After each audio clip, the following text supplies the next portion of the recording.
Sovuq kunlar yaqinlashyapti. Qish mavsumida albatta xonadonlarni yoki bo'lmasa katta obyektlarni qizdirish birinchi masalaga aylanadi va bu yerda ko'pchilik hozirda issiqlik nasoslariga qiziqyapti. Sababi bu 3 baravargacha elektr energiyani tejab berish mumkin ekan. Sherzod aka, bu issiqlik nasosi haqida o'zingiz ozroq ma'lumot bersangiz. 4,5 baravargacha elektr energiya tejovchi uskuna. Buni qayerga ishlatamiz? Buni biz gazovoy kotyol, elektrokotyol, ko'mir kotyolni o'rniga buni ishlatamiz.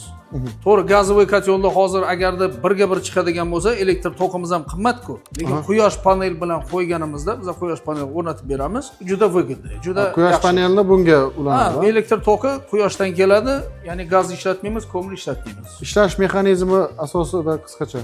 Ishlash mexanizmi bu o'sha konditsioner, o'sha xolodilnik, o'sha tizim.